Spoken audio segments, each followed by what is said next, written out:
The market never stops moving, and opportunities are always hidden behind the numbers. Welcome to Elite Talks, an exclusive monthly podcast brought to you by Securities. Here, we analyze market trends and provide strategic trading views from the perspectives and experience of our experts, helping you optimize your portfolio under all market conditions. And this is our 5th episode. I'm Thien E, and it's a pleasure to be here with you today. And in this episode, we once again have our familiar guest, Ms. Nya, Head of Macroeconomic and Strategy Research at PHS. Hello, Ms. Nya. Hello, E, and hello to all our investors. It's a pleasure to join you for today's discussion. Yes, Ms. Nya. As I understand it, at the July meeting, the second policy meeting chaired by the new Fed Chair Kevin Warsh, the FOMC voted 9-3 to keep the policy rate unchanged at 3.5% to 3.75%. How do you assess this decision at the latest meeting?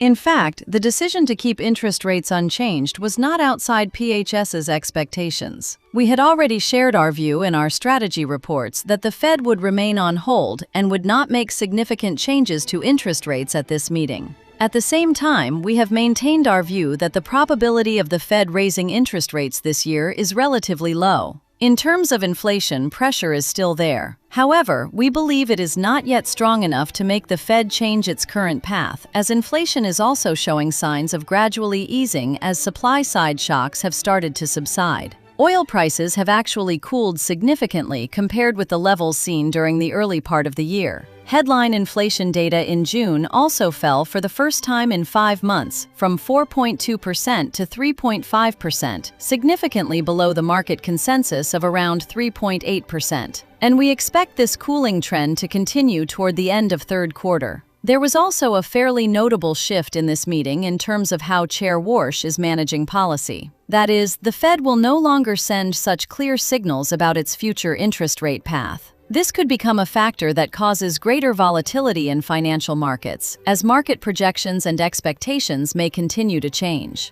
July saw significant volatility in the Japanese yen and U.S. Treasury yields. Could you help investors summarize this story and explain why the Fed keeping rates unchanged is so important for the market? Indeed, the main focus globally during the recent period was the sharp volatility in the Japanese yen. The root of the story was the very wide interest rate differential between the two economies. While the Fed maintained relatively high interest rates, the Bank of Japan kept rates very low, at around 1%. This caused markets and capital flows to move heavily out of the yen in search of higher yields in the US dollar. As a result, by the end of July, the yen had fallen to its weakest level in nearly 4 decades, at one point dropping below the 163 to 164 level against the US dollar. Faced with this depreciation pressure, Japan was forced to intervene. The Bank of Japan intervened twice to support the yen, once in May and again at the end of July, with the total scale estimated at around 130 billion US dollars. The intervention at the end of July alone amounted to approximately 53 billion US dollars. This was considered the largest one-day intervention by the Japanese government on record. This action also created another knock-on effect. Japan is the largest creditor of the U.S., so the Japanese government's intervention caused U.S. Treasury yields to rise quite sharply, with the 10-year yield reaching around 4.74% at the end of July, up nearly 30 basis points from the end of June. And in a rare move shortly afterward, on August 1st, the New York Fed also stepped in alongside Japan by selling dollars and buying yen. This is an action that the U.S. has only taken a few times in an entire century. Thanks to this coordinated intervention, the yen rebounded from around 163 to around 158 to 159, highlighting just how serious the situation had become. However, recently, the yen has still been trading around the 158 to 159 range and has yet to regain a clear recovery momentum. In fact, pressure from the structural interest rate differential and fiscal concerns between the two countries has made it difficult for the yen to recover immediately. Against this backdrop, the Fed's decision to keep rates unchanged at its July meeting can also be seen as providing some support, helping to ease pressure on currencies that have been under strain, not only the yen, but also currencies across emerging markets. PHS's view also leans toward the expectation that the Fed will continue to keep interest rates stable around this level. And what is most important for us is that a stable US dollar, together with abundant dollar liquidity in line with the US policy direction, will be one of the key factors supporting the exchange rate, particularly the VND. Thank you for sharing that. Now I'd like to turn back to the domestic market. According to data from the GSO, the FDI sector's import structure during the first 7 months of the year showed that imports of computers, electronic products, and components increased by as much as 62%, while machinery and equipment imports rose 22.9%. At the same time, cumulative realized FDI reached $15.2 billion, up from $13.6 billion in the same period last year. Meanwhile, industrial production increased 14.5% year-on-year in July, while cumulative growth for the first 7 months reached 11.4%. How does PHS view the relationship between these figures? If we look at them individually, these are simply some fairly impressive statistical figures for the economy in July and the first 7 months of the year. However, I think we should look at them from a more comprehensive perspective. When we put these figures together, we can actually see a fairly clear chain of links that tells us something about the quality of economic growth. First of all, we need to emphasize the structure of import flows. The fact that imports of computers, electronic products, and components increased by as much as 62%, while machinery and equipment imports rose by nearly 23%, shows that the FDI sector is not importing consumer goods. Instead, they are importing production inputs, meaning machinery, production lines, and components for factory installation and expansion. These are investment-related expenditures that lay the foundation for production capacity in the coming quarters, rather than consumption spending that simply leaves the economy without creating further value. The second point is that this is real money flowing into the economy. We can see this from the fact that realized FDI reached $15.2 billion up 11.8% and hitting a 5-year high. In other words, foreign companies are not simply making commitments on paper. They are actually dispersing capital to implement their projects in Vietnam. Alongside that, the strong increase in newly registered FDI also partly shows that foreign investors' confidence in Vietnam remains solid, even amid continued uncertainty surrounding tariffs. And the final link that completes this chain is how these capital inflows and imports of machinery and equipment are being directly converted into output. Cumulative industrial production growth reached 11.4% in the first 7 months. In July alone, manufacturing and processing, which is the backbone of the industrial sector, grew by as much as 15%.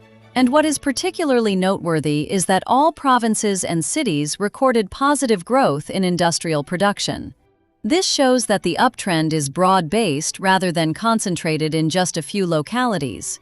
So, to summarize, the close connection between 3 factors, namely FDI disbursement, imports of production inputs, and industrial production growth, is showing a solid growth foundation for the FDI sector.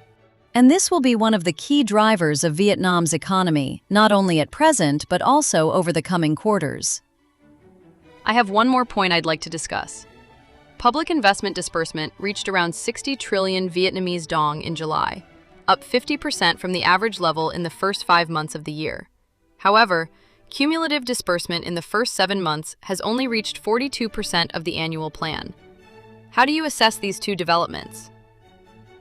As E mentioned, the fact that public investment disbursement in July increased by 50% compared with the average level in the first 5 months partly shows that the government's efforts to accelerate public investment are being put into action. However, the fact that cumulative disbursement in the first 7 months has only reached around 42% of the annual plan means that implementation is still slower than market expectations, with a large amount of work being pushed into the second half of the year. This is also quite an important bottleneck because public investment is not just a story for the construction or infrastructure sectors.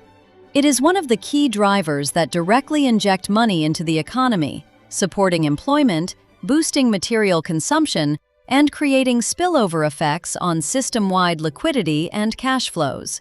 Therefore, if public investment disbursement accelerates strongly during the remaining 2 quarters of the year, it would provide significant support for economic growth.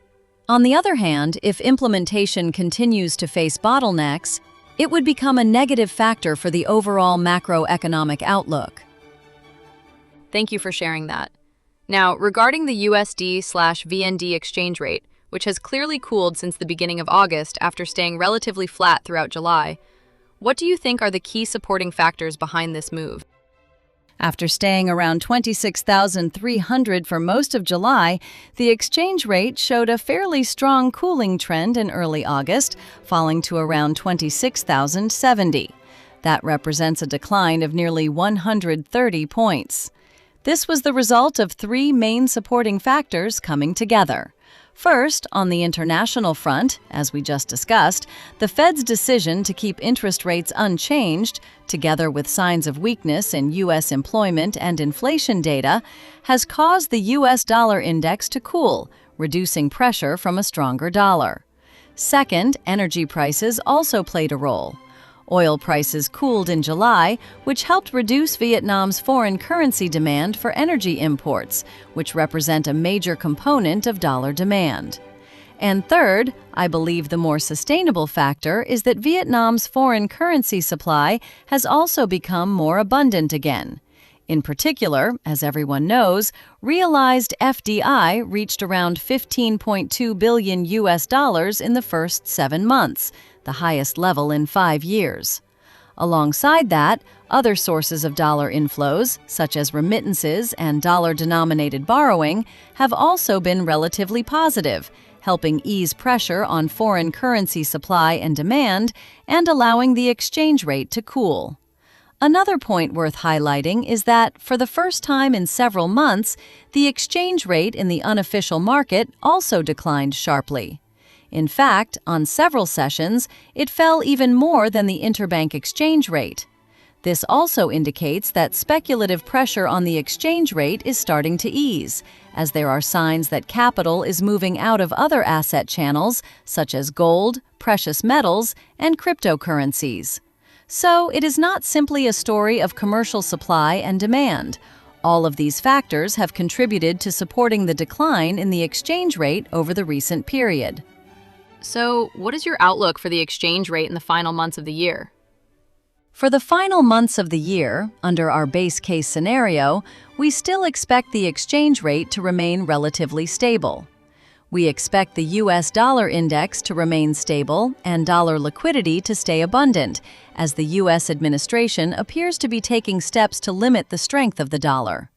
At the same time, data related to employment and inflation in the U.S. are also expected to continue trending lower. The key factors to closely monitor at this point are economic indicators from the U.S. as well as signals from the Fed's upcoming meetings. Domestically, Vietnam continues to demonstrate a strong ability to attract FDI. Although the trade balance in the first 7 months has shifted into a deficit of more than 20 billion US dollars, this is mainly due to higher imports of raw materials, machinery, and equipment for production and investment, which are essentially preparing for the next export cycle. Therefore, PHS expects this deficit to gradually narrow in the second half of the year, with more export-related inflows coming in on a seasonal basis. These will also be important variables supporting the exchange rate. Against this backdrop, the State Bank of Vietnam will likely take advantage of periods of exchange rate cooling to purchase foreign currency and replenish the country's foreign exchange reserves, which are currently still relatively thin. All right, now I'd like to turn to the stock market. Looking back at July, the VN index fell by around 7%. And as we moved into August, the index has still not escaped correction pressure. It is currently trading around 1,730 points, down more than 3% from the beginning of the year. Could you share your overall view of the market during this recent period? In reality, the market has gone through a fairly challenging period, which has made investors much more cautious. As a result, the VN index fell by around 7% in July and continued to experience volatile sessions in August. We actually saw a rebound toward nearly 1,800 points before the index pulled back to around 1,730. What is particularly noteworthy is that Vietnam is currently one of the weakest performing markets in the region, down more than 3% since the beginning of the year. Meanwhile, South Korea has gained more than 65%, Japan has risen by more than 36%, and Singapore has increased by more than 23%. Domestically, market liquidity has also contracted noticeably. The average trading value across the three exchanges in July fell to around 19 trillion Vietnamese dong per session. The key heavyweight sectors, particularly banking and real estate, remained the main sources of downward pressure. The banking sector alone lost nearly 7% in market capitalization, while corporate earnings in the first half of the year still grew by nearly 43%. This divergence between market performance and earnings growth has brought the market's PE down to around 11.8 times. And if we exclude the Vingroup group, the PE is only around 10 times, which is a relatively low and attractive valuation level from a medium to long-term investment. Could you also share more about the recent net buying and selling activity among different investor groups, particularly foreign investors and ETF fund flows? How have these flows changed? Foreign investors remain the main focus of the market. In July, foreign investors recorded around 12 trillion Vietnamese dong in net selling, marking the 7th consecutive month of net selling. This brought their cumulative net selling since the beginning of the year to around 92 trillion Vietnamese dong, a record high. Moving into August, although we saw 1 week of net buying again at the beginning of the month, the overall net selling trend has not shown clear signs of reversing yet. The selling has remained concentrated in large-cap stocks, particularly names in the Vingroup group. On the more positive side, however, ETF fund flows have started to show some improvement. Cumulative ETF net outflows over the first 7 months stood at around 5.8 trillion Vietnamese dong, but this was nearly 27% lower than in the same period last year. Some funds, such as Fubon, have even started to see periods of net buying again. Meanwhile, as foreign investors continue to sell net, domestic retail investors have continued to play the key role as the main source of offsetting demand, helping the market absorb the selling pressure. Yes, we also have some officially confirmed news regarding Vietnam's stock market upgrade. How do you assess the impact of this event? This can be considered one of the most important catalysts for the market in the period ahead. FTSE has officially confirmed Vietnam's upgrade from a frontier market to a secondary emerging market, with the effective date expected to be September 21st. According to PHS's estimates, passive and active capital inflows could reach around $5 billion. However, we would still note that funds are likely to deploy their capital in several stages, with the first round accounting for only around 10%. The upgrade has been made possible by infrastructure reforms, such as the implementation of a pre-funding exemption mechanism and the launch of the KRX system. We believe this will be one of the key medium-term supports that can help offset the short-term net selling pressure from foreign investors. At the same time, it creates room for large-cap stocks, securities companies, and stocks included in the expected beneficiary lists to benefit from stronger capital inflows. So, taking all these factors together, including attractive valuations, strong earnings growth, and the market upgrade story, how does PHS assess the market outlook for the second half of the year? We maintain a cautious view in the short term, but are gradually becoming more positive toward the medium term. In the short term, the market is still under pressure from continued net selling by foreign investors.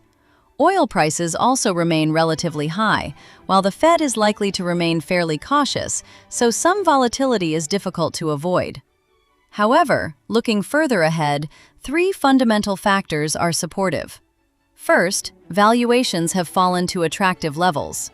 Excluding Vingroup, the market PE is only around 10 times, similar to valuation levels seen during previous market bottoming periods, such as in 2022 and 2024. Second, corporate earnings have been quite positive. Earnings in the first half of the year still grew strongly by nearly 43%, providing a solid foundation for the market. And third, as I just mentioned, the FTSE market upgrade, which will take effect in September, will be one of the key catalysts attracting foreign capital back into Vietnam. Therefore, we believe the market has been pricing in the uncertainties ahead quite cautiously. Once external risks begin to ease, the market's recovery potential could be quite attractive. Thank Ms. Nya for such detailed insights. As we enter August, with the market having already covered nearly two-thirds of the year, this is also an important period for investors to look back and shape their strategies for the remainder of the year, especially as the market upgrade milestone draws closer. We hope that today's discussion will give you a clearer perspective on the opportunities and variables ahead. Thank TNE, and thank you to all our listeners. Wishing you a successful August with smooth and profitable trading, and wishing all of us a smooth and successful journey through the remainder of 2026. And thank you to all our viewers for joining us on Elite Talks.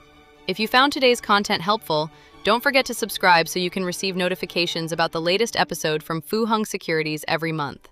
See you all in the next episode.